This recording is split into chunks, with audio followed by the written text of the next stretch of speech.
Hello అండి, welcome to my channel Akshata's boutique and Akshata's sari collection. So ఇవాళ మన అక్షతాస్ బొటిక్లో ఒక ఎంబ్రాయిడరీ బ్లౌజ్ స్టిచ్చింగ్ అయిపోయిందండి.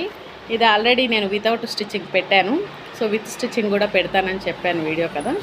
సో ఇది విత్ స్టిచ్చింగ్ అండి. బ్యాక్ ఇలా వస్తుంది అండ్ హ్యాండ్స్ అండి, ఇది ఫ్రంట్. సో మన దగ్గర ఫినిషింగ్ అనేది ఇలా ఉంటుంది. ఎవరికైనా నచ్చితే ఒక చిన్న లైక్ చేయండి, చిన్న కామెంట్ చేయండి, ఎలా ఉంది వర్క్ అనేది ఒక చిన్న కామెంట్ చేయండి. మీకు ఎవరికైనా వర్క్ పర్పస్ కానీ స్టిచ్చింగ్ పర్పస్ కానీ శారీస్ కానీ కావాలంటే నాకు డిఎం చేయండి. నా ఛానల్ ఎవరైనా ఫస్ట్ టైం చూస్తున్నట్టుంటే ప్లీజ్ సబ్స్క్రైబ్ చేసుకోండి. నా నోటిఫికేషన్స్ అన్నీ మీకు వస్తాయి. బెల్ ఐకాన్ క్లిక్ చేయండి. మీకు ఏమన్నా ఈ బ్లౌజ్ ఎలా అనిపించింది అనేది ఒక చిన్న కామెంట్ చేయండి. అండ్ ఇలా డైలీ స్టిచ్చింగ్ వీడియోస్ కానీ లేదా ఎంబ్రాయిడింగ్ వీడియోస్ కానీ మగ్గము కానీ శారీస్ కానీ పెడుతూ ఉంటాను. సో ఇన్స్టాలో చూస్తే లైక్ చేయండి, ఫాలో అవ్వండి. Thank you.